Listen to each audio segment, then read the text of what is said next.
If we have everyone, I suppose we can get started. Mitzi? Of course. Do you want me to start with roll? So, Chair? Yeah, I just wanted to welcome everyone to the Norfolk Oaks Community Council for the month of September 2020. And yeah, Mitzi, if you please do us the favor and do roll call. Thank you. Of course. Chair Everardo Rodriguez. Here. Vice Chair Juan Carlos Prado. Here. Councilmember Beatriz Cerrillo. Here. Councilmember Linda Lopez. Councilmember Blair Whitney.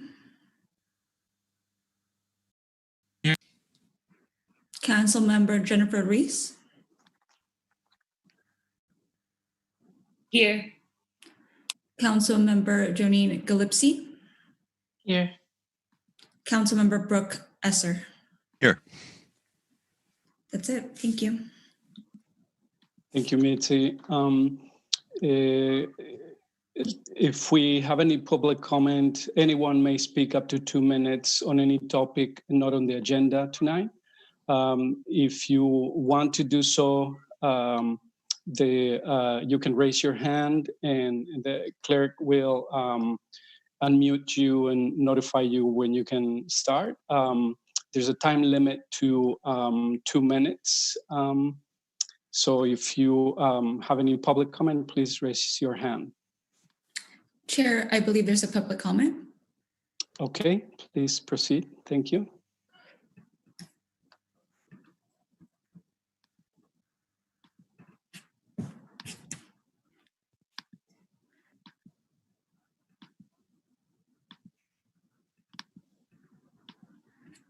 Shanice, if you could give me 2 seconds, I'm just going to prompt up the timer. Okay.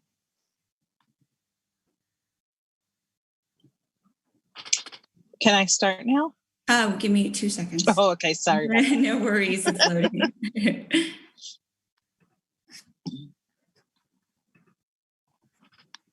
Go ahead. Hi, my name is Shanice Stevenson. I was coming back to the council meeting to let you know that I am a candidate for Sequoia Union High School District Board of Trustee for Area E, which includes North Fair Oaks. I have sent each one of you an email with some invitations to candidate forums to learn more about myself, as well as meet me personally to share with your neighbors or friends.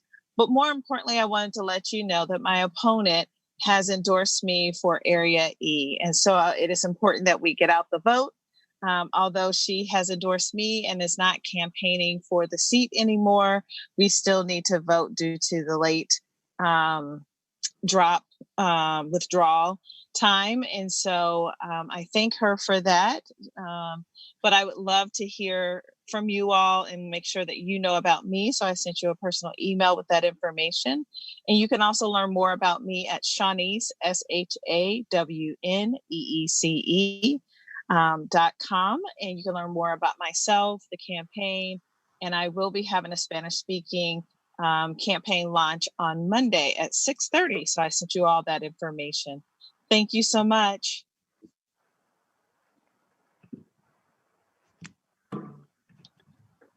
Thank you very much for your comment and your invitation.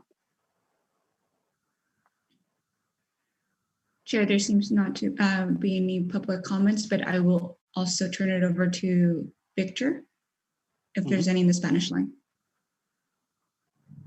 Thanks, Mitzi. I don't see anyone at the moment. Thank you, Victor. Back to you, Chair. Thank you. Next, we have item 3. This will be a recommendation on a consideration of a use permit pursuant to section 6503 of the county zoning regulations to allow the intensification of a non-conforming outdoor storage used by the installation of 3 above ground fuel storage tanks with dispensers to allow the refueling of rental equipment at an existing tool rental businesses. It is the AAA tool rental company located at 82 Fifth Avenue. And the property is in a zone that has been designated commercial mixed use District 1. And we'll have this presentation by planner Kanoa Kelly.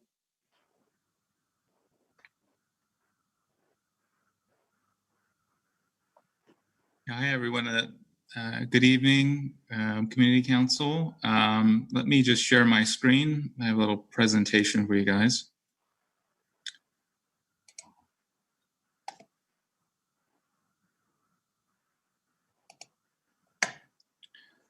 And let's see. There we go. Can you see the first slide there? Yes. Yes. Okay. Thank you. So, so the item before you is a recommendation to these ZHO for a use permit, a non-conforming use permit for the installation of actually 3 fuel tanks in an outdoor storage area. So let's go to the description. On November 21st, 2017, the Board of Supervisors approved a rezoning of this area and to commercial mixed use or CMU1. Therefore, the use is now legal non-conforming. So any expansion or intensification of use would require a use permit. That's why we're here today. So the applicant is seeking a non-conforming use permit to intensify the use through the installation of these fuel tanks.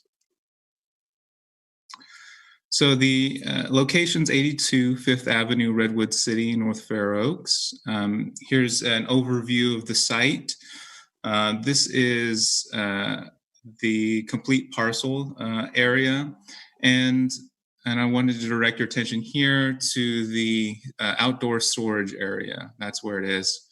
And then the tank location themselves would be in the orange area, all within contained within that outdoor storage area.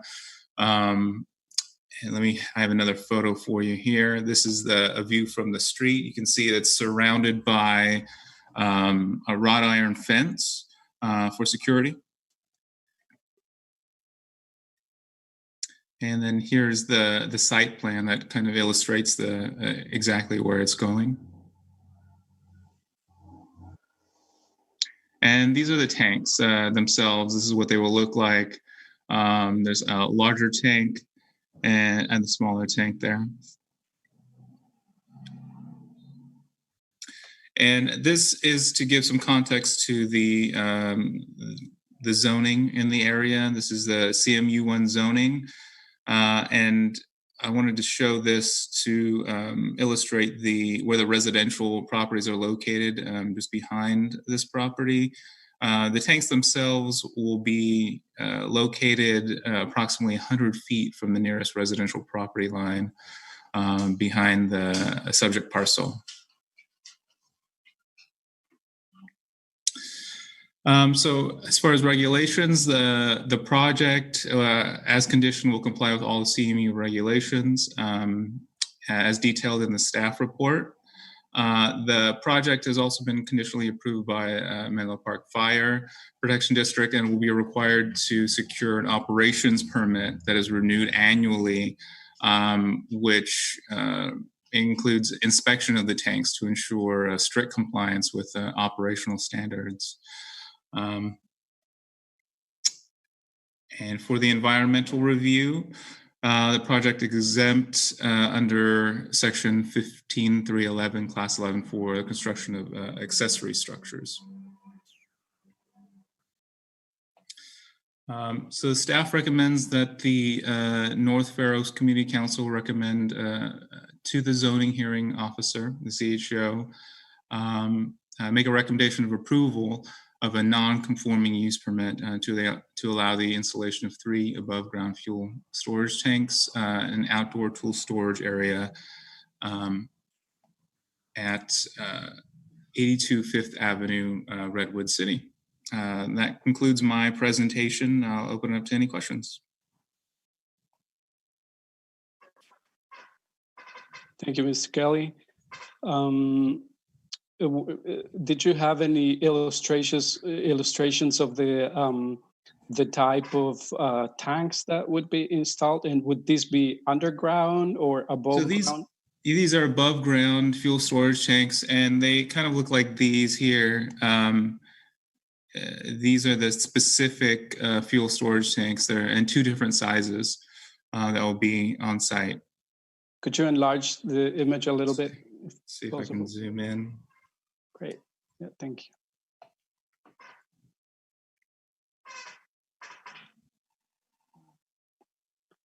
you. And for council members, this is an action item seeking a recommendation. So please, if you have any questions, go ahead and ask those questions now. I have a question. Go ahead, Beatrice. Is this to fuel the vehicles that are on site? Yeah. So as you saw in this photo here, there are lots of these are called booms and lifts. Lots of equipment stored on site that needs fuel and needs to be refueled every time they rent them out. So it's just for convenience, so they can refuel all of their machines for the rental business. It won't be open to the public, strictly for staff use. How do they do it now that they don't have those tanks?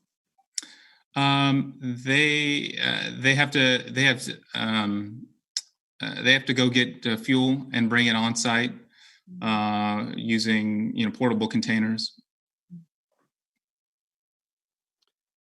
Could you, Mr. Keller, could you repeat the frequency of the tank's safety check? Was that every year? Or? Yes, every year. The operating permit that they're required to get from the fire district requires that they get the tanks inspected annually. And the gas is going to be just regular. Is it a diesel fuel? Oh, diesel. Only diesel, no other type of fuel? No. Okay. Now, was there an opinion from the fire department in this regard, in terms of the safety? No, there's, like I said, that they conditionally approved it. There was quite a few conditions that were outlined in the staff report that they have to comply with. Separation from certain structures.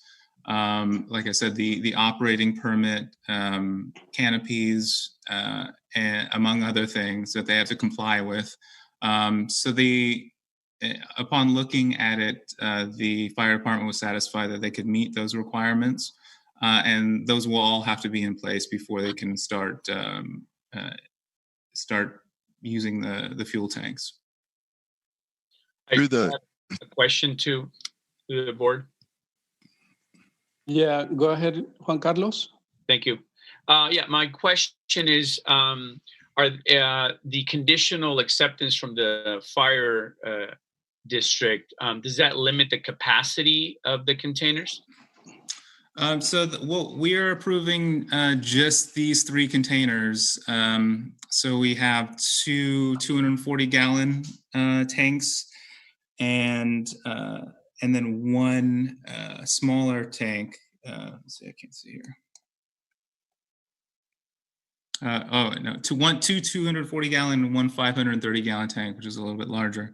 So that's all that's going to be inside, and they've approved that. Okay, I see two 240-gallon diesel and then 1 530-gallon tank, but that doesn't say what fuel will be in there. Will that be regular gasoline then? That would be diesel. All their, it's my understanding that all their equipment uses diesel. Okay, because it doesn't clarify that. It says here two 200-gallon diesel tanks and then one 530. So, okay, you're telling me that all three of them are all diesel. Okay. Yes. Okay, thank you. That was my question. Mhm. Does this qualify? I know you mentioned that the nearest residential home is about, you said 100, was it 100 100 feet, yards? approximately 100 feet. Okay, so I guess this qualifies for notifying, whoever's in the immediate surroundings. Were all those Yeah. places notified? Yes, the notification was sent out.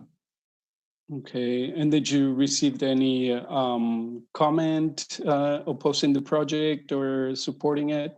No, did not receive any comments. Okay. Through the chair, do these tanks exist in other businesses in Redwood City or in the area?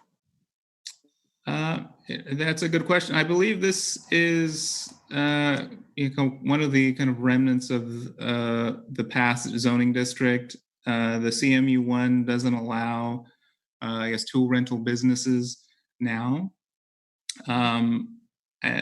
I'm not sure if there is any other tool rental business in the area. I couldn't tell you.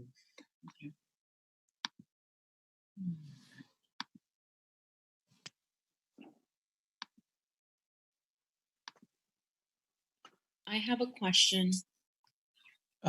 Yes, is this Jennifer? Yeah, Jennifer. Go ahead.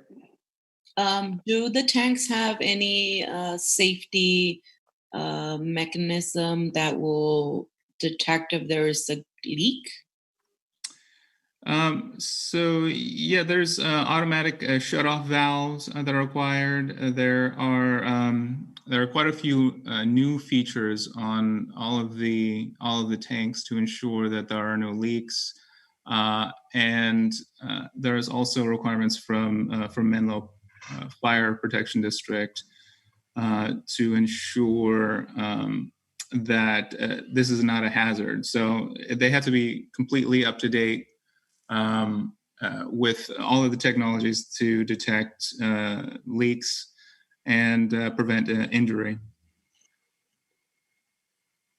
Got it. So a question from me, Ever. So kind of it sounds like this is a real increase or an improvement in the safety factor over what they're doing right now. Yes. Yes, they would have a compliant fuel to above ground storage tanks that can be that would be reviewed by the fire department for compliance, and all they would have to do is pull up their vehicles and just fuel from the pump. So it's a lot safer. It's a lot easier for their workers to fuel the vehicles. Yeah, I actually visited the site today, and I agree that there would be a safety improvement there.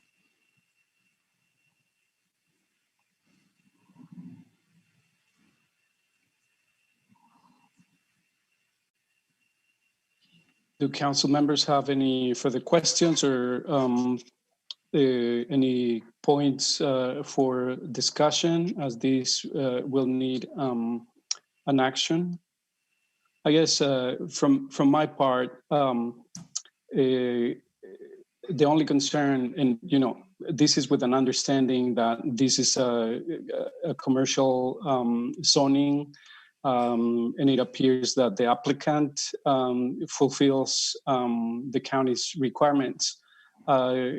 However, in the surrounding immediacy, even though they're, the closest residential house is about 100 feet towards the back end of the business.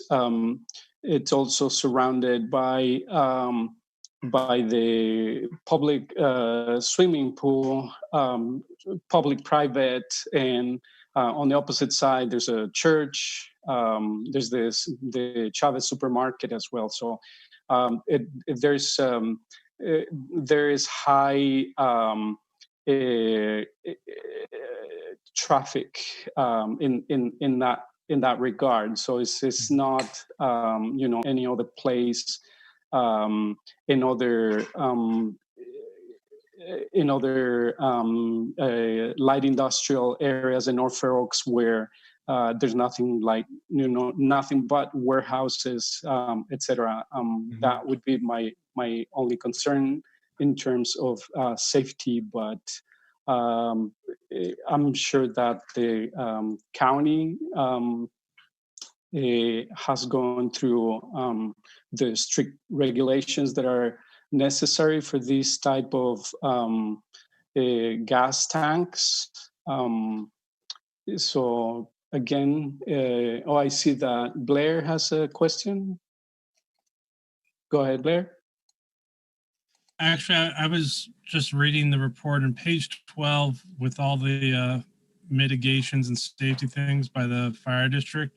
It's really thorough. So I'm impressed, number one, that it's a safety improvement, and number two, that there's a successful business that's continuing to grow and operate, especially during these trying times. So I'm ready to, at some point, make a motion to recommend approval with all the stipulations from the fire district and the other advisory parties that were outlined in the memo.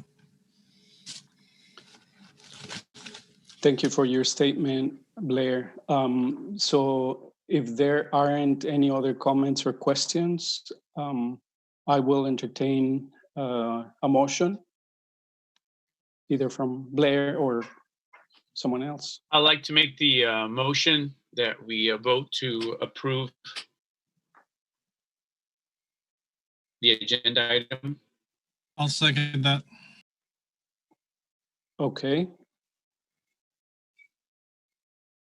Will that be sufficient for county council? Yes, that's fine. Okay. So in that case, Mitzi, if you can take vote. To the chair, we have public comment. Yeah, right. Yeah, we have the public comment. I was skipping that step unintendedly. So do we have any public comment in this item? Okay, let's see.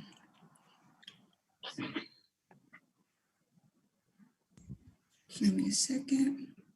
Okay. For those attending the meeting on Zoom video conference, we will now use the raise hand feature in order to organize any public comment. So if you do have a public comment, please raise your hand now.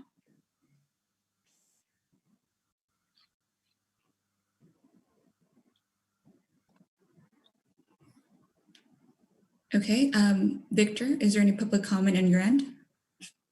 Thanks, Mitzi. I don't see any at the moment. Thank you. Back to you, Chair. Thank you. So now, Mitzi, if you can take the vote, I'll appreciate that. Of course. Chair Everardo Rodriguez. Yes. Vice Chair Juan Carlos Prado. Yes. Councilmember Beatriz Cerrillo. Yes. Councilmember Linda Lopez. Councilmember Blair Whitney. Yes. Councilmember Jennifer Reese. Yes. Councilmember Janine Gillespie. Yes. Councilmember Brooks Esser. Yes. The motion carries. Thank you very much. Thank you, Council.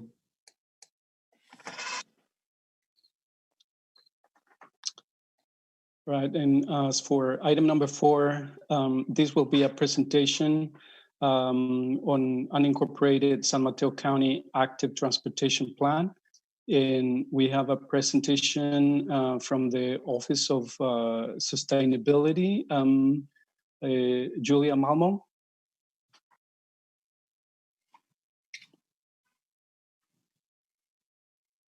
Myself. Good evening, council members, and thank you for having me this evening. Let me just get into my slideshow here. Wonderful. So I've been in touch with a lot of you in the past via email, but this is the first time that I have the opportunity to present to you all. So thank you very much for having me. And I look forward to reviewing this presentation. So as the chair mentioned, this will be on the San Mateo County Unincorporated Active Transportation Plan. So here's an agenda for my short presentation today. I'd like to provide an overview of how the plan was developed, review the contents of the draft plan at a high level, and then chat about next steps and respond to any questions that you may have or members of the public may have. So this is our first active transportation plan or bicycle and pedestrian plan for the unincorporated county communities, which we're really excited about. And the purpose of the plan is to provide a framework for improvements and decision-making about active transportation that really captures community priorities and also crucially makes us eligible for grant funding. And we began the plan process in 2019 in that first phase when we were gathering data, assessing existing conditions, and learning about challenges and opportunities and where folks would like to see improvements from the community members. Then into the second phase in late 2019 and into 2020, we developed draft project and policy recommendations based on the work in that first phase. And we shared those initial recommendations with the community this past spring of 2020. And we're now in the third phase. So based on the first two rounds of public input, as well as the analysis that was carried out in the first phase, we have developed the draft active transportation plan, which we'll be publishing in early October. And I'll also mention that throughout these three phases, we have solicited feedback from the public, as I mentioned previously, our County Bicycle and Pedestrian Advisory Committee, the county's Technical Advisory Committee, and other key stakeholders like yourselves and other community councils throughout the unincorporated county, as well as community-based organizations. So far we've conducted 2 phases of community outreach corresponding to those first 2 phases of work. And our outreach strategy has really focused on reaching people where they're at in terms of attending events where community members are already going to, such as the North Fair Oaks Health Fair, which was in the spring of 2019. The Fair Oaks Community Center, we held a workshop there. The Siena Youth Center, and we've also distributed paper surveys to households and online. And this in-person outreach was complemented by online outreach through an online survey and an interactive bikeway map where folks could pinpoint locations, and that's in that second image there, where they would like to see improvements or where they found it particularly challenging to walk or bike.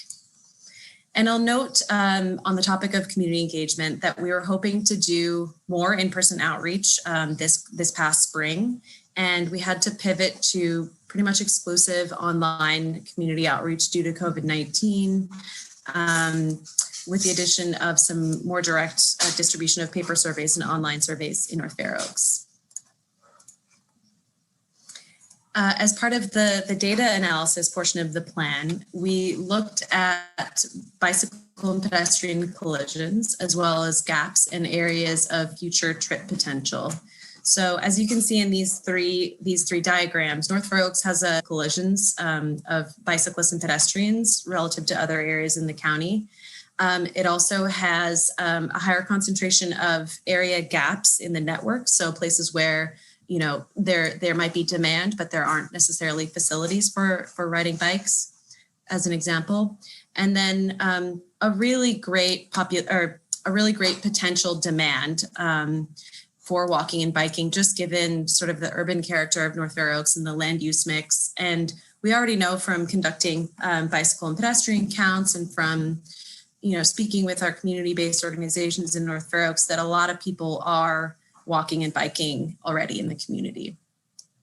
So this data analysis that was conducted, in addition with input from community members and stakeholders in those first 2 phases, really provided the basis for our draft plan.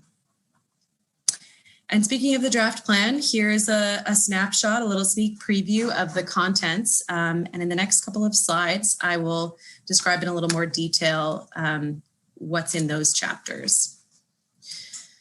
So the goals, the active transportation plan is centered around these 5 goals that you see on this slide. And those are to allow people of all ages and abilities to access key destinations in their communities like school or work or church or the grocery store, improve safety for people walking and biking, provide equitable access to transportation investments, increase the number of people walking and biking so we can reduce congestion and GHG emissions, and remain flexible to changes ranging from, the pandemic to new transportation technologies like e-scooters. Moving on to the bicycle recommendations, here are some images showing the different types of bike facilities or bike lanes that are proposed in the plan. And generally, the facilities go from the top left to the least separation from vehicles, down to the bottom right, showing the most separation from vehicles. And the way that that we decide on the most appropriate facility for each roadway is first by considering community priorities and where folks would like to see facilities and what type of facilities, what the trade-offs might be associated with the different facilities. For instance, if it's a bike lane, would that mean the removal of parking? And is that something the community is willing to accept, or would they prefer a different facility that maintains parking? And I know parking is in short supply in North Fair Oaks, so that's something we've been thinking about, as well as how many cars drive on the roadway and how fast they're going, with the idea that more separation is generally generates a more comfortable facility for everybody from an 8-year-old to an 80-year-old. If there's more separation for cars when cars are both high speed and high volume on a roadway. So here's a snapshot of the proposed bicycle network in North Fair Oaks. And this reflects community input that we've received throughout the plan process, existing projects that the county is developing, like Middlefield Road as an example. And then also facilities that were identified in the North Fair Oaks community plan. And I'm happy to come back to this slide for questions later on, but I'll move on for the sake of time right now. In terms of pedestrian recommendations, we have developed pedestrian access and safety improvement recommendations for areas, specific areas in unincorporated San Mateo County. And the locations were selected based on community input, your council's input, and the demand and gap analyses that I mentioned previously. So in North Fair Oaks, the pedestrian priority destination that was selected for study was 5th Avenue from Park to Spring. And this really recognizes that we heard a lot of feedback about Middlefield Road that is being addressed in the Middlefield Road Improvement Plan already. So we're taking a look at 5th Avenue. And these concept plans are really meant to act as representative examples of the types of improvements that we could implement elsewhere in the county and elsewhere in North Fair Oaks for that matter.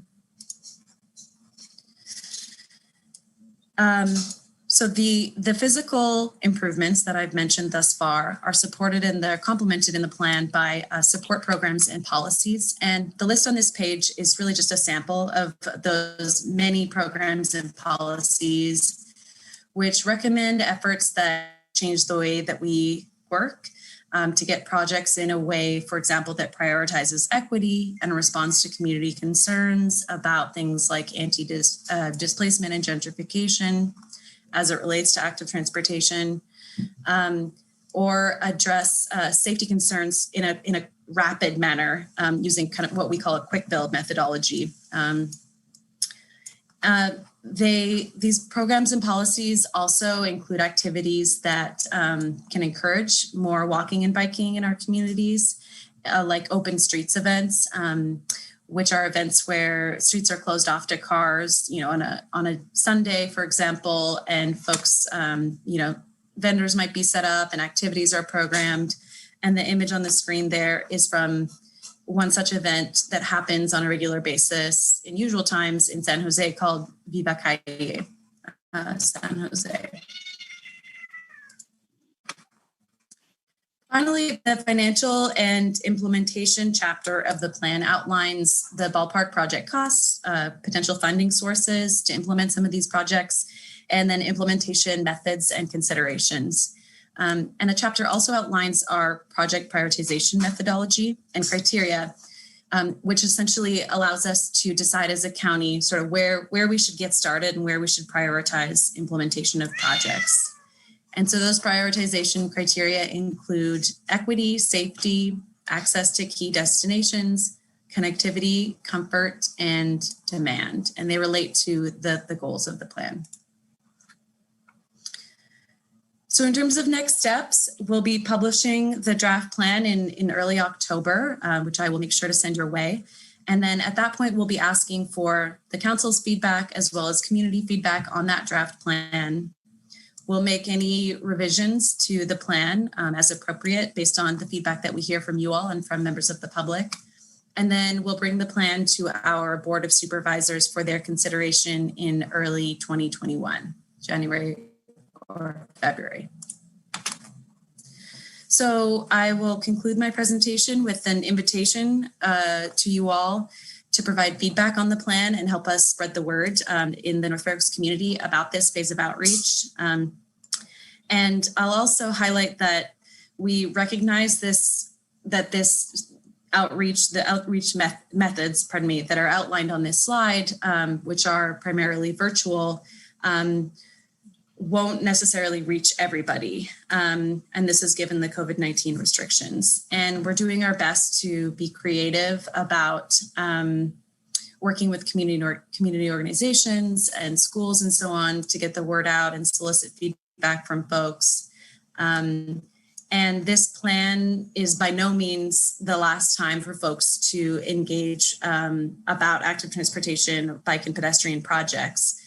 There will be many opportunities for community members to provide input as the projects are funded and are developed.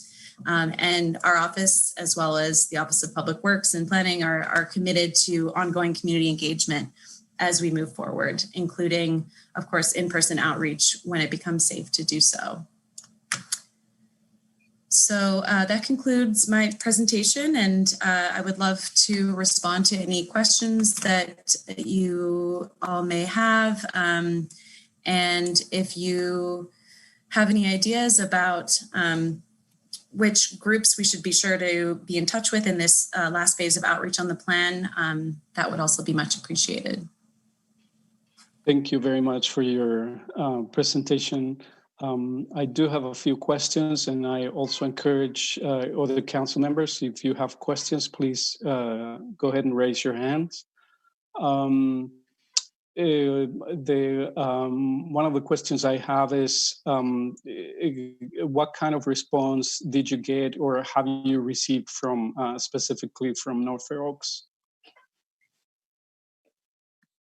That's a very good question. So I guess I could answer that by kind of referring to the different phases of outreach. The first phase of outreach was when we did a lot of in-person outreach, and we heard from many people through the North Fair Oaks Health Fair and the community workshop that we hosted in North Fair Oaks at the community center and at the Siena Youth Center.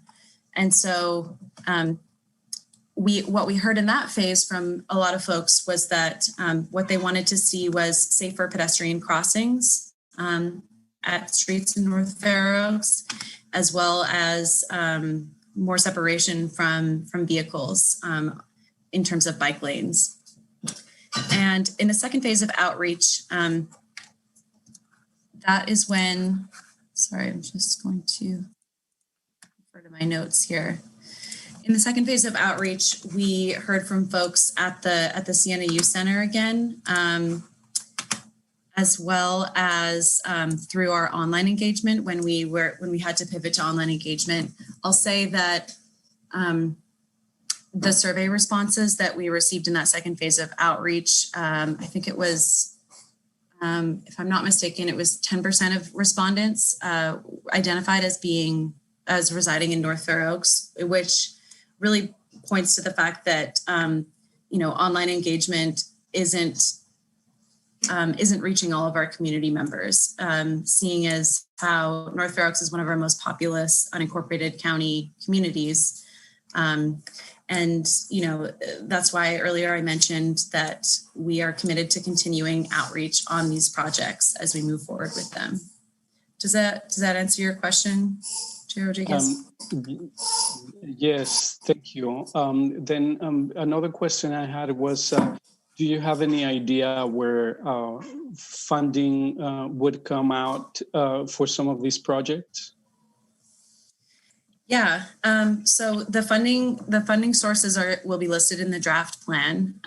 There are a couple of different opportunities that would be really sort of ripe for us to take advantage of. One of those would be coordinating with the Department of Public Works when repaving projects are happening. And that way, we're just sort of digging once. We can easily stripe bike lanes and build crosswalks and sidewalk bulb outs and so on. And so that would be sort of using existing funding streams that the county has. And then the state, as well as the region and the county, have a variety of grant applications that we could apply for. And I'll say that projects in North Fair Oaks would score particularly well for a lot of these grant applications because of the population density, how many people we already know are walking and biking, as well as the desire from the state and from other agencies to serve some low-income communities and historically underserved communities, which parts of North Fair Oaks would qualify for. Thank you. I don't see any hands raised go ahead, Beatrice. In your surveys, was there a difference or between senior citizens who responded, school-age children, families? With this COVID shelter in place, I'm seeing a lot more people walking up and down my street. And so safety is important. The conditions of sidewalks have now become super important, especially when we have our elderly who have health challenges. And it's important that they take a walk around the block or several blocks for health reasons. So I'm thinking, like the responses of different categories of residents. Yeah, that's an excellent point. And I'd have to go back to our survey data to check on sort of the demographics and what the range of ages that we heard from people were. I guess sort of two points to respond to your comment, which is really appreciated. One is that, we did do some outreach at the North Fair Oaks Adult Activity Center in our first phase of outreach. And so we did hear from older adults during that first phase. We also heard from school-age children through the CNEU Center. And I guess the second thing I would add is that making sidewalks accessible for older adults has benefits, not just for older adults. So as you can imagine, making sure that the sidewalk is accessible, through curb cuts and so on and ramps will help somebody that has maybe some mobility challenges. It'll also help somebody, young parents that are pushing a stroller. So absolutely, that's something that, we keep in mind when we're thinking about the design of these facilities. Thank you for raising that. And Blair has a question. And Blair, I hope you can bring up your suggestion you had, some time ago about the possibility of having a bike lane running along the train tracks. That's always been a good suggestion that, it's always good to repeat, even if it seems impossible. So Go ahead. That was actually one of the top three things I was going to say. I'm a big fan of active transportation, whether it's walking or biking. And I'm concerned that we sell ourselves short with incrementalism, where we just offer people a choice of a bike lane, graded crosswalk there. I think that there is room when you have these rail corridors to add a bicycle pedestrian adjacent path, and it's been done other places in the country. You don't have to shut the rail line. You can build it in tandem. There's a route I take to work where I can catch this bike route behind the soccer fields in Palo Alto and go along the train tracks. And there's even like a bridge over Embarcadero, and I swing around the high school, and that sort of stuff people get excited about, as opposed to some of these bridges where you have to do these long corkscrews and get off and push your bike to get over like Woodside Road from the north to the south. It's a pain in the butt. But these gentles, so I think we've got two opportunity corridors: the Dumbarton Rail Corridor and the Caltrain Corridor that's going to be high-speed rail. Atherton's closing the train station. There's huge potential demand to have a north-south and an east-west corridor, and it could bulb out into like linear parks because we're short of parkland. And it gives people a destination, a reason to walk, a reason to like enjoy well-lit open spaces, not something shoved over to the side by the freeway. So I just want to advocate for that every chance I can get. And then two, I was looking at the Walk Bike San Mateo County website. I didn't see the draft plan on there that you just flicked through the slides of. I'd appreciate if maybe we can get a follow-up email just to look at the draft, because I'm actually like a policy geek. I like to look at where you are. Thanks. Thanks, Blair. I love the idea of a trail adjacent to the railway, and we've highlighted in the plan the Dumbarton Rail Corridor. You know, that planning process as a real opportunity that could provide connectivity for folks in North Fair Oaks and East Palo Alto. So we'll do what we can to support Samtrans on that project. And with regards to the draft plan, we're still working away on that. We anticipate being able to publish that on October 7th. And so I will absolutely send your council an email with a link to that draft plan, and really look forward to your feedback on it. Thank you. Do any of the council members have questions? Not seeing any hands raised. I'll just like to finish with the comment that I'd like to underline a sense of urgency for the bicycle lanes along the main corridors in North Fair Oaks, particularly on Middlefield Road, because in the minds of most residents, implementing a bicycle lane, seemingly is not such a big infrastructure effort to implement it, particularly when there is sufficient space, which Middlefield Road has. And I know is in the plans already. However, the Middlefield Road redesign plan has been postponed twice already. And so at this point, it has been pushed until mid 2021. And, we don't have the certainty that it's not going to continue being pushed further into the future. So I just wanted to underline that sense of urgency. And so with that, I thank you for your presentation very much. And I'm not sure if there's any public comment on this item, Mitzi and Victor. For those attending the meeting on Zoom, we will now use the raise hand feature in order to organize any public comment. If you have a public comment, please raise your hand now.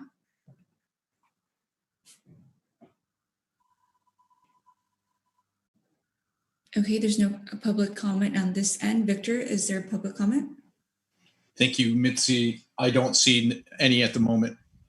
Thank you, Victor. Back to you, Chair. Great. Thank you. Thank you both. Thanks, Julia. Thanks, everyone. Good night. Good night. So on item number 5, we'll have a presentation on crushing the curve. It'll be provided by Edith Casbolet, program manager. Welcome.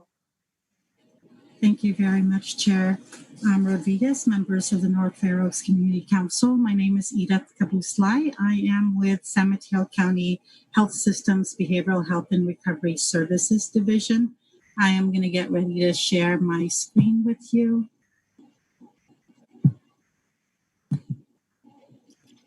And hopefully it will work. Yes, we can see it. All right, thank you very much. So I am here this evening to talk with you about the Crushing the Curve campaign in San Mateo County, and I would like to put out a request to get your help to promote the campaign so that the resources available to the campaign can be more broadly available to you throughout San Mateo County. For the overview of my presentation this evening, I will give you the context for the campaign, how the campaign is structured now, what the current messaging is related to the campaign, and then what messages the youth in our community are going to be seeing starting this week. So the context for our youth, during COVID-19, we started to hear feedback from community groups who work with BHRS that young people are experiencing a series of unhealthy reactions to what is happening in their world. They are experiencing confusion. Initially, when COVID-19 started, they were told that COVID-19 was not really affecting young people, so they didn't think it was something that they really needed to worry about. And then very quickly, schools closed on them, and they no longer had the support structures that were available through school, whether that was sports, or counselors on campus, or the social clubs that they might have had. So that brought about a whole lot of confusion. Also, the information that they seemed to be getting related to COVID-19 seemed to change from a weekly, if not a daily basis, and they were no longer sure what information they should have related to the virus and the disease that it causes. Another thing that young people were experiencing very early on during the shelter-in-place period was fear. Now that they were not in school anymore, they heard that grades were not going to happen anymore, maybe no standardized tests were going to happen anymore, and they don't know what was going to be happening if they were headed to college.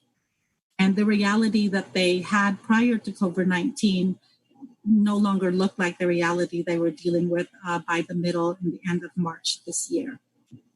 They also expressed feelings of isolation, where they were asked to stay at home and not interact with people who were not part of their households. And so they really felt like they were isolated from everything that they used to be familiar with in their community. And lastly, they felt disconnected. They can't see their friends. They were told to stay in a social bubble. They didn't know what a social bubble was. Many of them reported having trouble connecting to school through online platforms. They couldn't access counseling at school, and all their support systems were gone. So they just felt like they were by themselves, stuck at home. And as you can imagine, the data started to show that mental health challenges started to go up among young people. And we really worried about the risk for increased substance use among young people during this time. So we were asked to put together a campaign to reach out to young people related to COVID-19. And we used the model that we utilized for the Cannabis Decoded campaign, which I had presented to this council about in the past. A website was created that included the basics about COVID-19. It showed young people academic supports if they wanted supports beyond what they were getting on their online classes at school. It gave them ideas about hobbies that they might be interested in taking up during this time. There are many, many volunteer opportunities available in their communities that we wanted them to be aware of. The website also includes blogs about nutrition, the fact that when we are under a whole lot of stress, we do stress eating, and that could increase the number of calories that enter our body and increase our weight potentially, and how we might be able to eat in a healthy manner during shelter in place. The website also showed a whole lot of opportunities for physical activity in the area and how you can do that in a safe manner. And if young people were experiencing either mental health challenges or were thinking about using substances or have started using substances during this time, that website also offered them ideas on what they can do instead of perhaps using substances, and it linked them to services in case they needed either physical health, mental health, or substance use treatment services. The initial focus of that campaign was really on the counties of Alameda, San Francisco, and San Mateo counties. When it was offered to collaborate on this campaign, the other two counties were quick to say, yes, we want to work with you on that. So most of the messaging you're about to see are concentrated in those three counties. The website right now is accompanied by a social media campaign with the goal of driving young people and youth and young adults to the website. There's also a parent section because we realize that when we are dealing with young people, we need to be able to also provide information and assistance to their adult allies so that we can all guide them with the appropriate messaging. So I wanted to share with you some of the images that you'll see on the website. So the website address is crushingthecurve.me.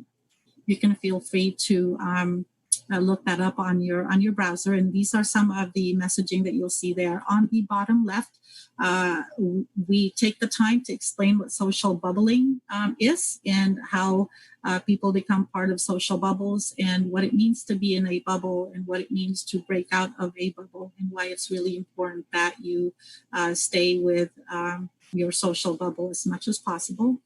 In the middle there, you see an image for part of the website where we talk about mental health and why COVID-19 could lead young people into having mental health challenges, and to let them know that there's help available, that what they're going through is normal, and that there is help available if they want.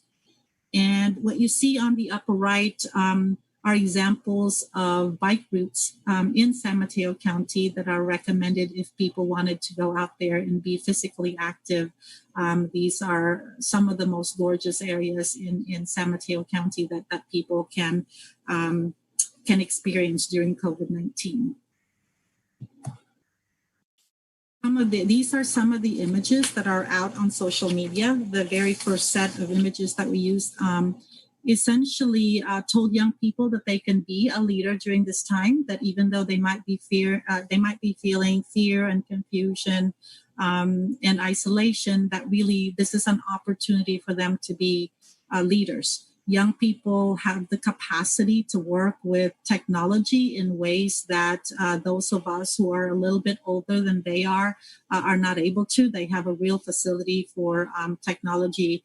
They actually can be the ones who teach us how to better utilize technology that's available to us. So the campaign really encourages them to step up and be a leader in their community, starting with themselves and their families, but also their whole community can be involved in their effort to be heroes in their own lives. And those are the current social media images. So new campaign directions. As of July 1 of this year, the two main funding sources for this campaign, the CDC Foundation and the Chan Zuckerberg Initiative, encouraged us to broaden the reach of the campaign into a more regional campaign. So in addition to the three original counties, now the counties of Marin, the city of Berkeley, the county of Contra Costa, and Santa Clara County are also part of this campaign. I'm about to show you some new social media images and other products that we are putting together. And now this campaign includes a regional youth council. There are 2 young people in every jurisdiction in each of the 7 counties that are involved in this campaign. There are 2 young people who represent the jurisdiction. We asked each of the jurisdictions to appoint at least one of those 2 representatives to be a person who comes from a community that's heavily impacted by COVID-19. The Youth Council provides feedback to the whole campaign. They will be essentially leading the whole campaign. They will be conducting local focus groups. When youth surveys are being implemented in our communities, they will be the ones to promote those to their peers. They will provide feedback to actual products that are developed for the campaign, and they're going to oversee the whole campaign. They meet with health department representatives on a monthly basis to let us know directly what their suggestions are for the campaign. And all of their feedback are being incorporated into the campaign. They have their own leadership structure. They have chairs and co-chairs, and they are compensated for their time. Every hour that they spend on this campaign, they are compensated at the minimum wage for that jurisdiction. And so these are the new images that started showing up on social media this week. These are images that young people have provided feedback to. And essentially now they are encouraging each other to step up and be more like leaders in their community, and to not let COVID-19 keep them down. They've asked for the colors to be brighter, and they have asked for the masks to show up so that it's very clear to the community that these messages are about COVID-19. And as we go into the new year in 2021, you're going to start to see backgrounds that look like different areas in the San Francisco Bay Area. So that you'll see images that are familiar to the young people that this campaign is trying to reach. So with that, I will take any questions that you might have. Thank you, Edith. Thank you. If council members have questions, please go ahead and raise your hands. I'm going to start with one question. Edith, are you working with other youth / community-based organizations besides the Youth Council? Yes, so all of the organizations that BHRS, our alcohol and other drug prevention program contracts with, are involved in promoting the campaign. The Office of Community Affairs is helping us promote the campaign. The county social media platforms are also being used to promote the campaign, and the county manager's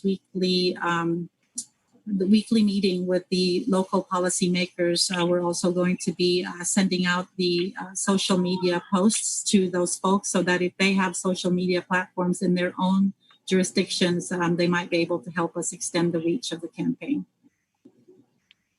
Great, thank you.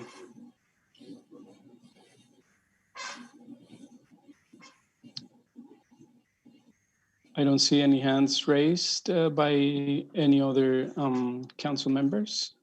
So I'll ask if there's any public comment in this regard.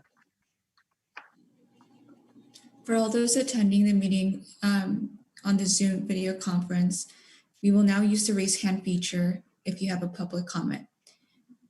Please raise your hand now.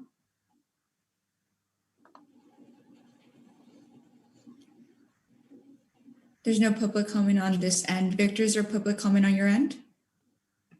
Thanks, Mitzi. I don't see any at the moment. Thank you, Victor. Back to you, Chair. Great. Thank you. And thank you, Edith. It's good seeing you. I hope you're well. Thank you. You too. Thank you. We will go on to item number 6 in the agenda, and that'll be a presentation about the Great Plates program. I don't have a name for who's going to give the presentation, but it's from San Mateo County Health. Good evening. My name is Danielle Lee, and I'm with the San Mateo County Office of Sustainability, and I'll be providing the update on the Great Plates program. Are you able to hear me okay? Thank you. Yes. Okay, great. Some of you may be familiar with the program. Great Plates Delivered is a meal delivery service for older adults. And it's an emergency meal program that was launched shortly after the pandemic shelter orders were given to us by our health officers.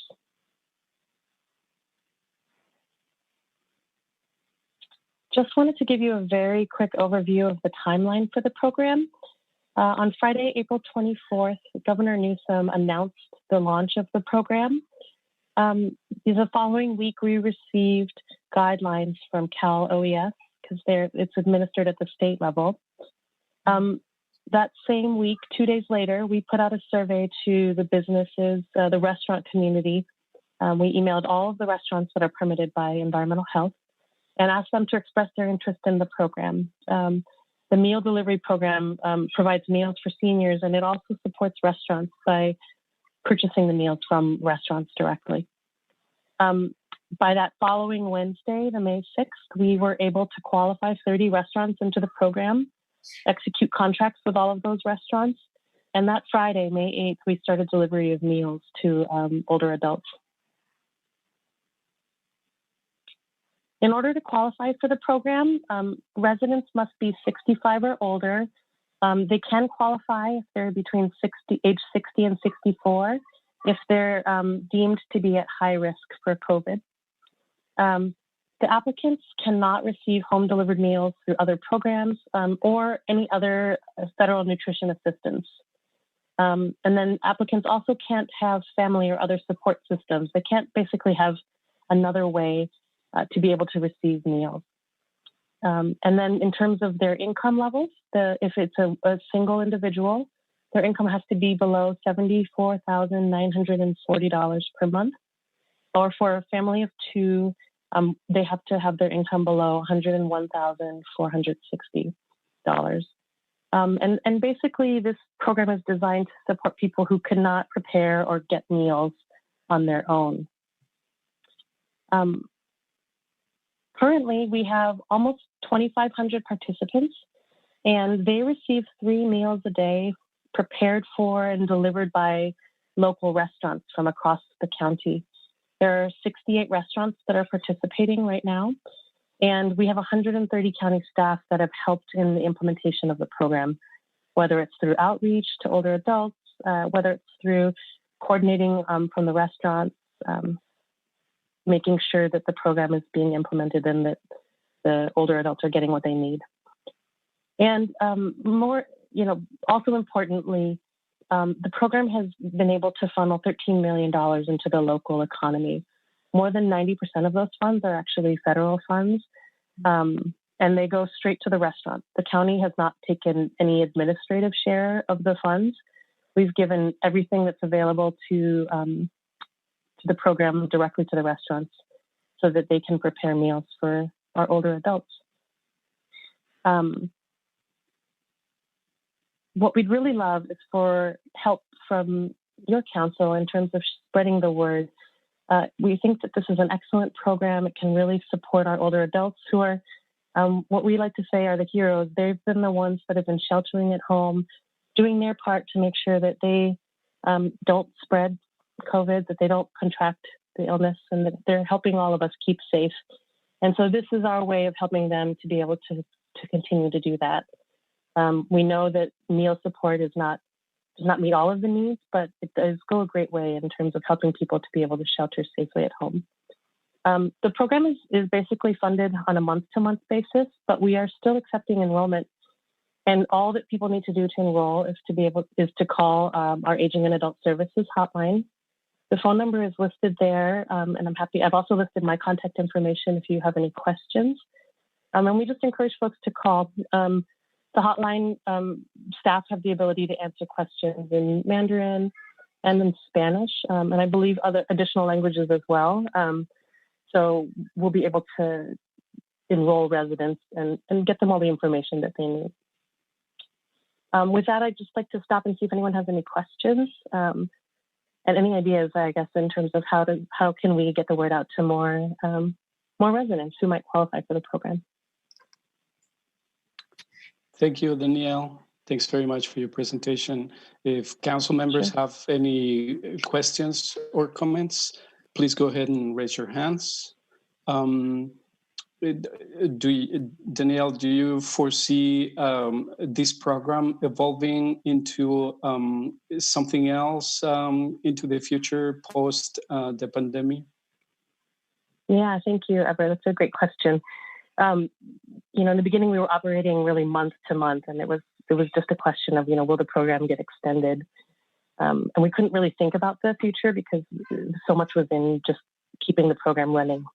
Now that we've been operating it, since May, basically, we've had time to think about what are the improvements that we might make, or how might we approach this program if we didn't have the restrictions of federal funding. So we're talking with program staff right now. The current program is funded through October 9th, and we typically hear right around the deadline whether it will be extended for a month. But we've been developing some options for what the program could look like if it weren't federally funded.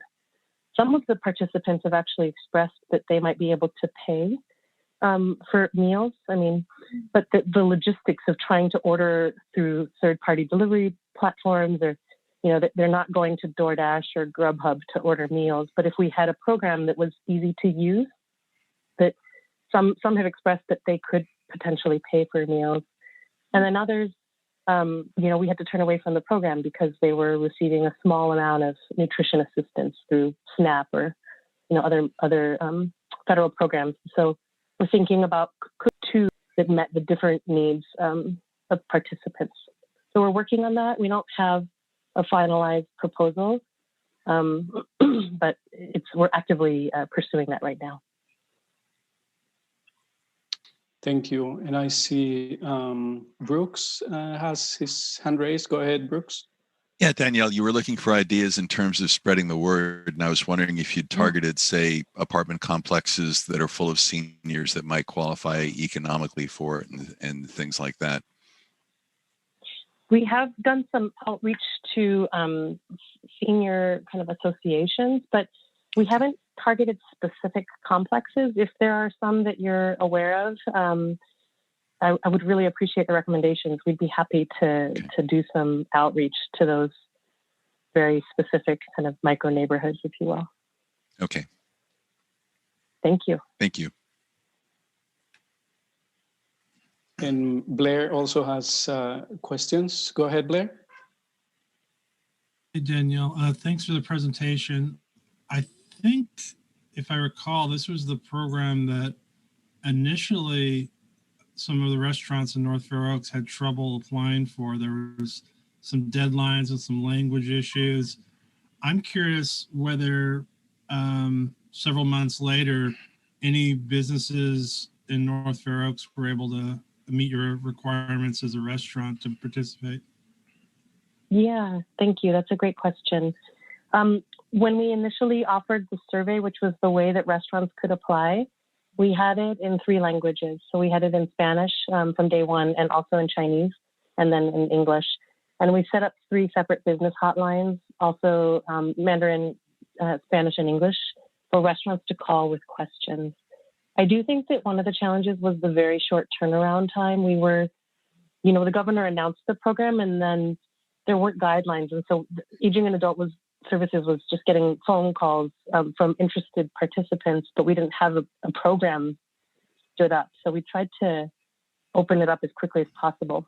So aside from the multiple languages for the application, and a very straightforward application, and the hotline, business hotlines, we did multiple rounds of programs. So we first onboarded 30 restaurants, and then we did them in batches of 15 or so to get up to 68. And then a few restaurants have dropped out. So we worked really closely with the restaurants, and every time we did another poll of restaurants, we looked again at the applicant pool. So there wasn't a deadline where we closed the applications. They're actually still open now, only that the program demand has sort of leveled off, if you will. We shot up very quickly, and then after that, it started to taper. So we weren't able to bring on more and more and more restaurants. So we sort of plateaued at around 70. If we are able to get more participants, we will certainly work to onboard more restaurants as well. And so that's one of the big pushes. You know, we have fewer participants in the southern part of the county than the demographics would indicate that we would expect. And so that's why we're, speaking with you this evening and trying to do more targeted outreach to some of the communities where we don't have as many participants. So we have more participants in the north, and so therefore more restaurants. And we don't ask restaurants to serve the entire county. They get to sort of subzone of the county that they're assigned to. So we'd love to get more participants in the southern zone, and then therefore we could bring on more restaurants. We do have some restaurants from North Fair Oaks, largely caterers, but a few FG Bakery and then 2 additional restaurants, caterers, are located within North Fair Oaks.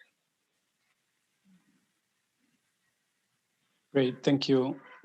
I don't see any other hands raised. If other council members have questions, please go ahead and let us know. Otherwise, Danielle, I thank you very much for your presentation, and I'll encourage you to, if you have any prepared information about this program, by all means, you can send it to myself or Mitzi, and we will distribute it among the other council members, and by all means, share it in social media and with other partner organizations. Thank you. We would really appreciate that. I'll make sure to follow up with some promotional materials that can be shared. And then any additional recommendations that any of you have, I'd very much appreciate. Thanks very much. Mitzi, is there any public comment on this item? For all those attending the meeting on Zoom via video conference, we will now use the raise hand feature in order to organize any public comment. Please raise your hand now if you want to give a public comment. Okay, there's no public comment on this end. Victor, is there any public comment in the Spanish line? Thank you, Mitzi. I don't see any at the moment. Thank you, Victor. Back to you, Chair. Thank you both. Thank you again, Danielle. Have a good evening. Thank you for your time. Have a good evening as well. All right, and we'll move on to another presentation for item 7. And this will be a presentation by Miles Tucker, manager analyst, and it'll be on a small residential rental property owners assistance program.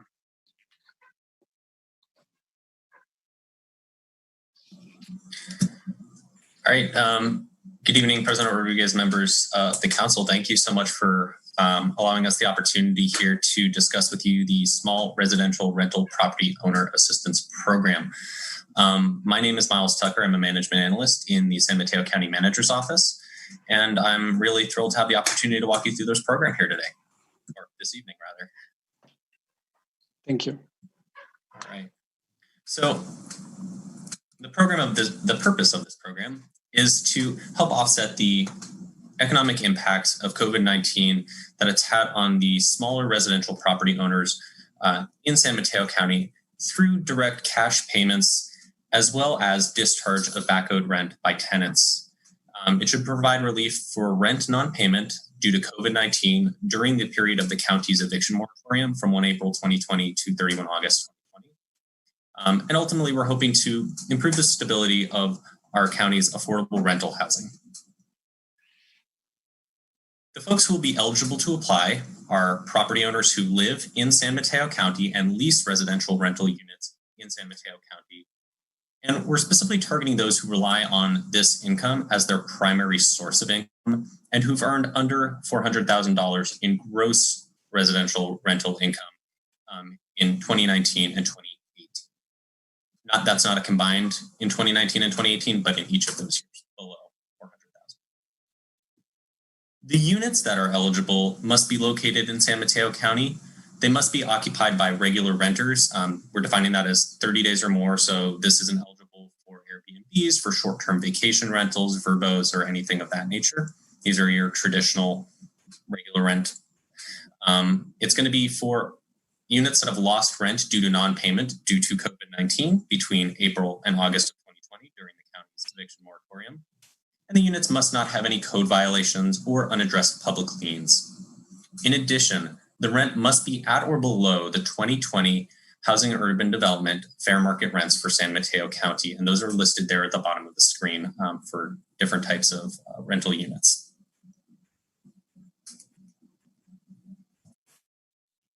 So again, this is a cash grant. It's not a loan. It is a direct cash relief through the form of a grant in no more than $6,000 per rental unit. Each property owner can apply for a maximum of 10 units. That's not 10 buildings, it's 10 units, apartments, individual properties. The grant amount is 80% of rental losses between that April 1st and August 31st, 2020 timeframe, up to that maximum grant amount of $6,000. So basically, they can claim losses up to $7,500 during that period to get that $6,000 grant. And the total grant amount or the total losses that are applied for up to that $7,500 are available for discharge in back rent owed to the tenant. So this primarily and directly benefits the property owner, but the tenant is also, and the renter rather, is getting a benefit here as well. So here's a little bit more about the math, some examples, because I know when you explain all these, it doesn't really make sense, but here it is on paper. For example, if a property owner has $5,000 of losses for that unit, the amount of back rent discharged to the tenant is that complete $5,000, and the property owner would be given a grant for $4,000.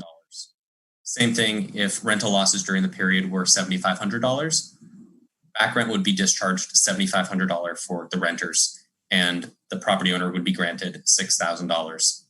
Now, if rental losses exceeded that $7,500 threshold for claim limit, the back rent discharged off of $10,000 of losses, for example, would still be $7,500 with that maximum grant amount of $6,000. And Mitzi does have these slides and can distribute these to the council for more time looking at them here. For prioritization, we're primarily prioritizing units with the highest losses relative to property owners' total income received. So we're really trying to focus priority on the folks who really rely on this income. We'll also be prioritizing units in zip codes with the highest poverty and COVID infection rates throughout the county, similar to the zip codes we use to prioritize in the Child Care Relief Fund and the geographically targeted Small Business Assistance Program. Again, just because we're prioritizing these two categories does not prevent any otherwise eligible unit within the county from applying. So any eligible unit in the county can apply, but we do want to prioritize these two areas. And application information.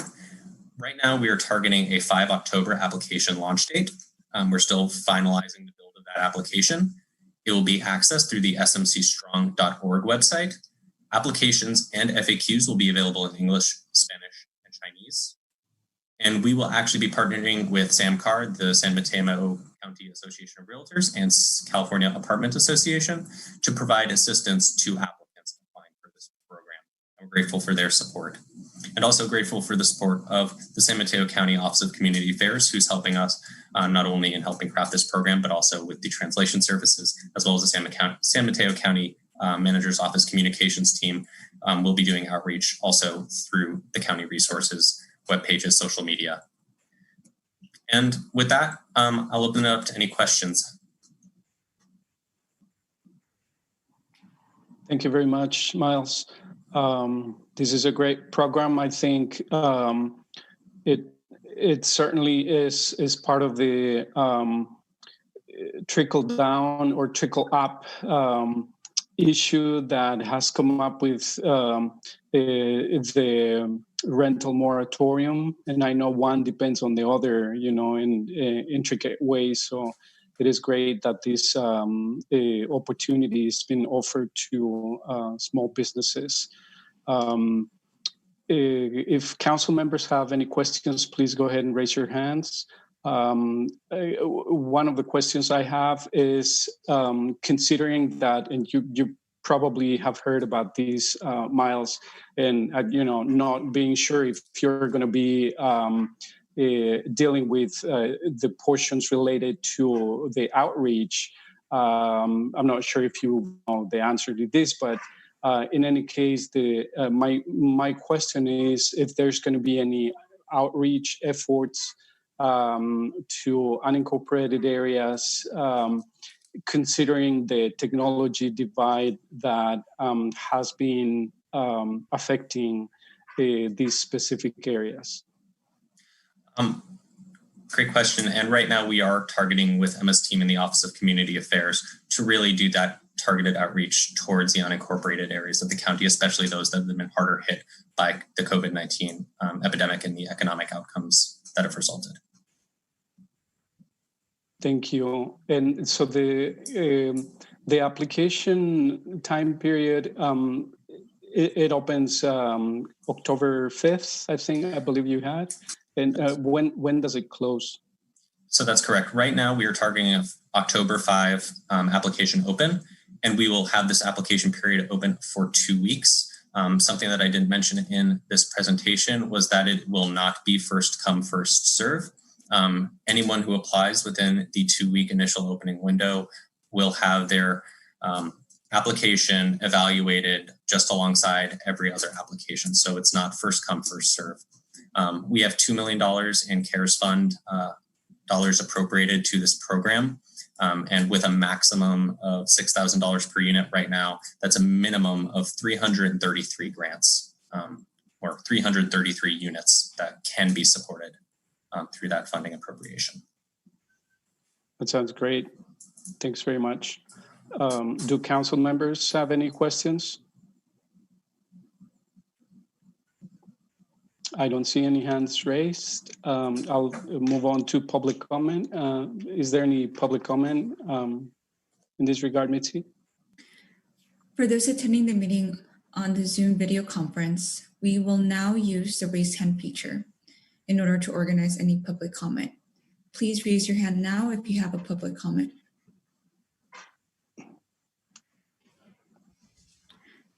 There's no public comment on this end. Victor, is there public comment on the Spanish line?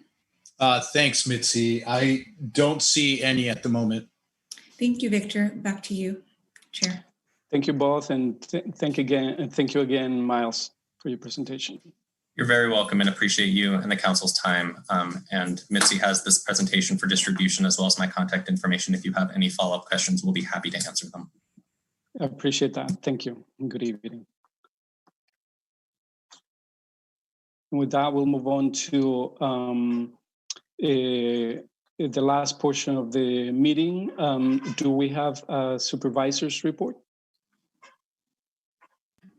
Through the chair, we do not. Great, thank you. Do we have a county manager's report? Good evening, everyone. Justin Mates, Deputy County Manager here. Thanks for the opportunity to just give a couple of brief updates and announcements. We met with our neighborhood response team earlier, just to give you some statistics or some information we got. There is, but obviously not something that's great for the community, so we're going to continue to monitor that. We did also want to alert the council to some new COVID-19 testing opportunities we have going on in the county right now. As you know, we've been rotating the Project Baseline operation around the county, and we've had sites in North Fair Oaks. We continue to have those. There was one today. There'll be another one tomorrow, and then again on October 1st. This is actually, a lot has changed in the testing environment in the last few weeks. The state's new blueprint for a safer economy has really made clear the state's desire that everyone just do a lot more testing. And actually, we in San Mateo County for months had been exceeding the target testing goals set by the state, but now it's very clear the state would like a lot more testing. In fact, there's ways that additional testing can help a county get into a less restrictive tier. So we are rolling out actually a lot more testing opportunities in the county. We are sponsoring a second operation in our county. So now, in addition to the rotating site, there will always be a stationary site at the event center capable of testing up to 1,000 people a day. And it runs from Tuesdays to Saturdays. So we wanted to add that Saturday day to get folks who for work reasons or other reasons can't get to testing during the week. We are also rolling out, and you may see them around Redwood City and North Fair Oaks. We are also getting additional what we call neighborhood testing sites. And these are smaller operations, not sort of like a 4-lane drive-through operation, but closer to communities, smaller sites. They also don't use the nasal swab for testing. They use the oral fluid swab, and it's self-administered. So there's nobody has to stick anything anywhere. You do it yourself. We've had a great response to that. Really just trying to lower all barriers to testing that we can. All of this is at no cost to residents. We do ask for insurance, and we may try to recoup some of the costs from folks' insurance, but it's no cost to any of the residents. So you will hopefully start seeing them more around the county. Redwood City is going to run one next week, September 30th. So you may see some signs for that. We're also working with other local partners to try to get ones directly in North Fair Oaks as well. But in general, we're just trying to get a lot more testing availability into the community. So more on that, and please, if you have any questions or concerns, feel free to email me, or you can visit the website at .org/testing, and they'll give you all the information you need about testing there. Also, I had my vest on earlier, but it's just too hot. It's census is the last day to complete your census is September 30th. I'm sure that all of you have completed it, and if it's not, that's okay. It's not too late. But please also get the word out. We're really trying to do a push to get as many people to complete the census as we can as a county overall. And I think we heard this at a prior meeting. We're doing well, but we still have areas where we could do better. And there are several tracks north at Fair Oaks that we are partnering with local CBOs to go canvassing and really increase those numbers. So we're hoping to finish strong and sprint through the finish line, as Mike Callaghan likes to say. So please, if you know anybody who hasn't completed the census, please request that they do so. Other updates from the Office of Community Affairs. If you haven't seen it, we are creating a regular COVID-19 community resource newsletter. Hopefully you've seen that. We are distributing it to our Office of Community Affairs distribution list, as well as other people who sign up specifically for the newsletter. And that also, there's a link for that on our website. The October newsletter will be sent out electronically and mailed out to North Fair Oaks residents in the first week of October. And then finally, you may have seen some press on it. The county has created a mask mobile. You may have seen some pictures on it. It's very brightly colored. It's meant to attract attention and really remind people about the importance of face coverings to mitigating the spread of COVID-19 in our county. We have mass distributions. They're not really intended to draw a big crowd, but we want to be in the communities, be visible in the community, and remind folks about the importance of masks. And we are distributing masks in North Fair Oaks and Redwood City. We've distributed about 2,000 masks and about 1,700 just in North Fair Oaks alone. So also trying to get masks to folks who don't have masks. And that's it. And I'm happy to take any questions from the council. Thanks very much, Justin. We do have a question or comment by Brooks. Go ahead, Brooks. Yeah, Justin, quick question with regard to COVID-19 testing and the partners you're working with. I just wondered if you're working with, for example, the Multicultural Institute with regard to testing for the day laborer population. Thanks, Mr. Esser. Great question. Yeah, we have done some initial outreach. We are not specifically working with the Multicultural Institute right now. We did recently issue an RFP for support with COVID-19 outreach, and part of that is for organizations who can also support testing sites. We are in the way this neighborhood testing site works is the county provides all the test kits and pays for all of that, but we need a local partner to help us kind of run a site.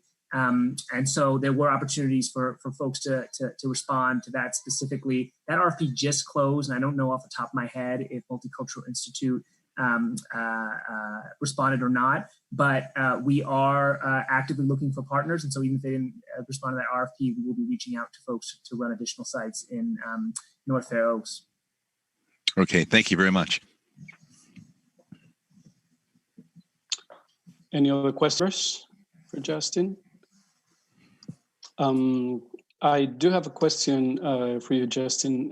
Since you were mentioning the NRT meeting, so some time ago, before COVID-19,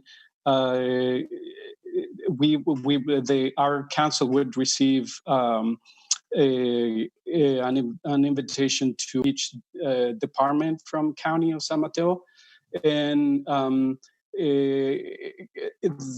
the most salient issues, for those departments in regards to North Fair Oaks or perhaps other unincorporated areas come up during those meetings. And I think it's a really good meeting for any of us council members to be attending. Just putting aside that background for those of you who don't know about the NRT meeting, I was wondering if because I didn't know that the NRT meeting continued meeting until you just mentioned it. So now, since I don't know if are you guys doing it virtually, I suppose, and if that is the case, could any of the council members be able to attend the meeting just to listen and take notes? The plan would be essentially that whoever attends that meeting, and we can rotate to take notes, and then at each regular meeting during the council members report, just give a brief report of some of the most important or relevant issues that came up during the meeting. I think that would be taking a really good advantage of the efforts that county puts in with the NRT meetings.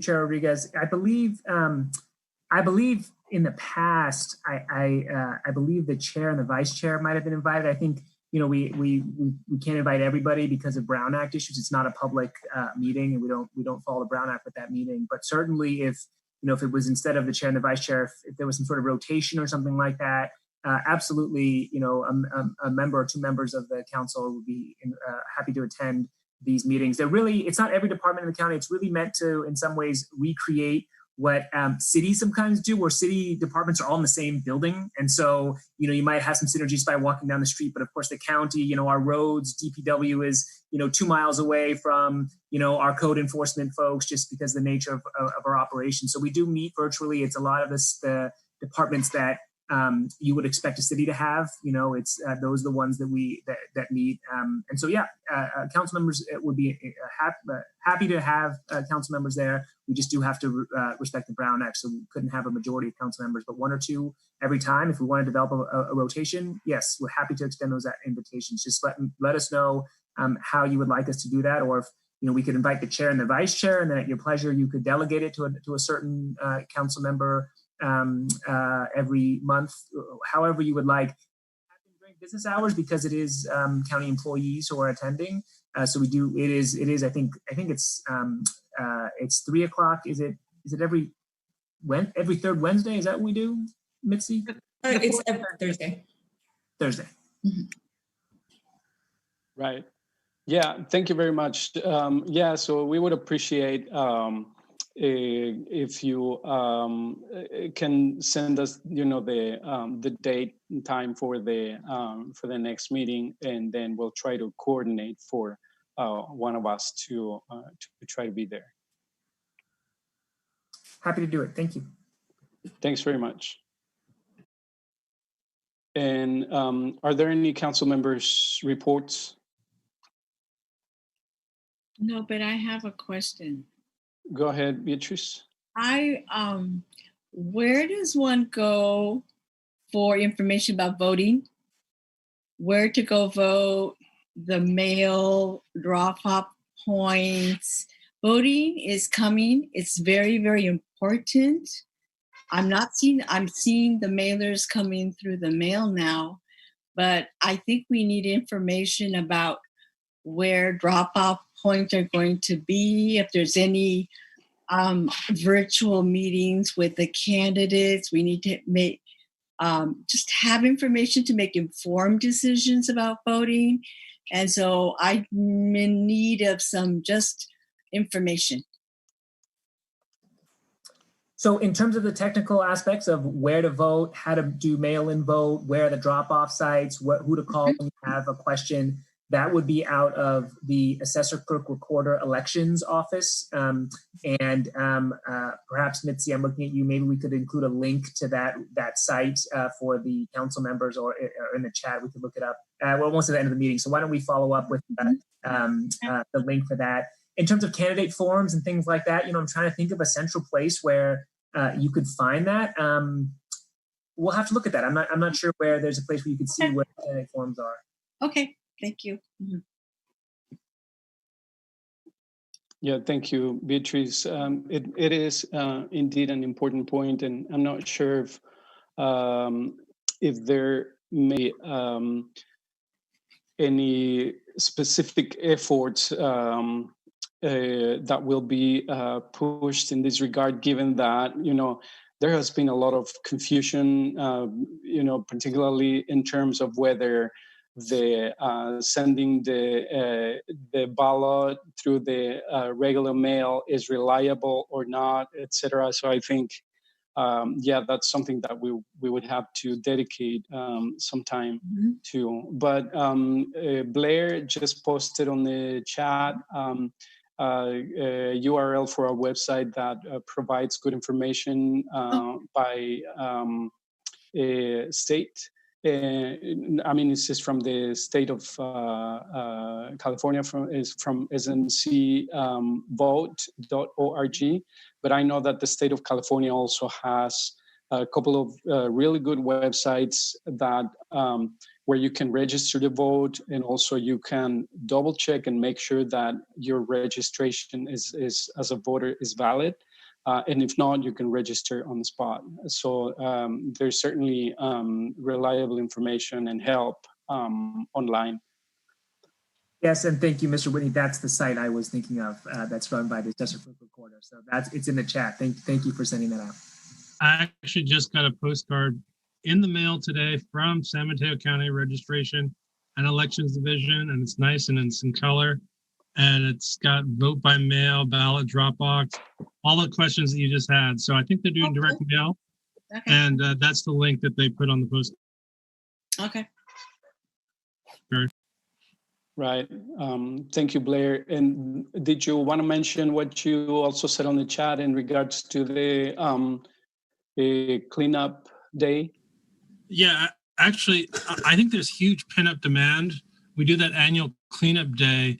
Right. And, there's people in living situations where they can't do the bulk pickup because of the apartment complex. And we go around as volunteers, and dudes with pickups and volunteers just picking up trash by the railroad tracks. We really clean up, and everyone feels really good about the community after doing that. And as we move up the color spectrum of opening up after COVID, I think people would feel really good if, like, October or November, we could have some dumpsters at the Fair Oaks Community Center parking lot and some sorters, and just do an impromptu, this is our makeup cleanup day. Because I think that's what's going on, is a lot of people are moving out, and there's just, there's pent up demand for like a community cleanup day. Thank you, Blair. Indeed. So normally that yearly cleanup that we get here in North Fair Oaks happens in the month of June. And we had started to plan that with Recology and the Office of Supervisors Locum. Unfortunately, under the pandemic, those plans had to be canceled. And so if somehow,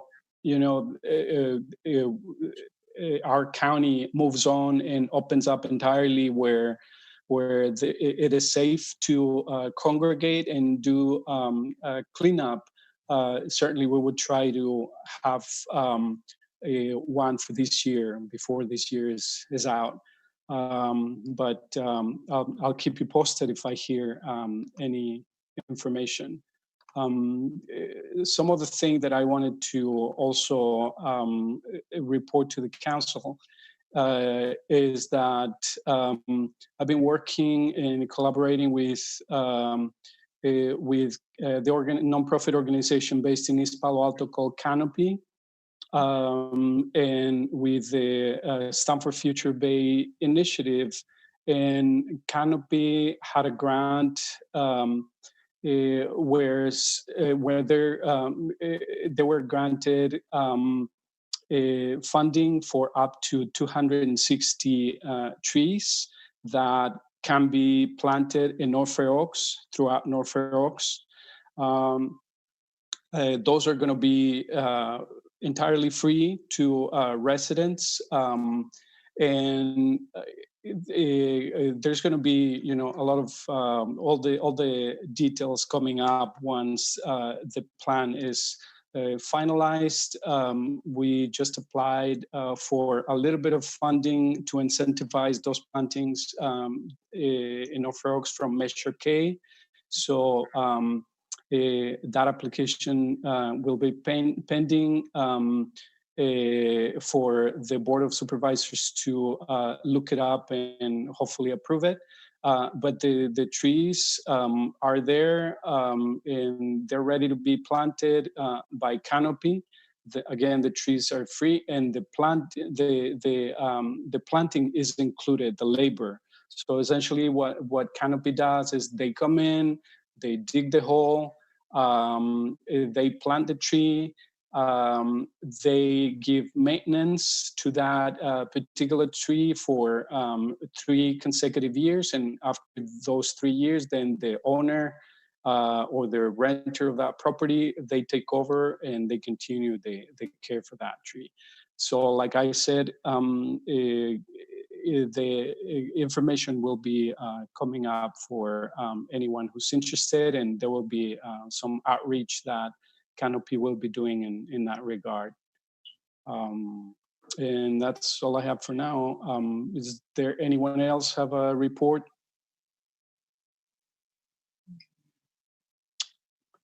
Not seeing any, then I guess we can adjourn the meeting. So thank you, everyone. Good night.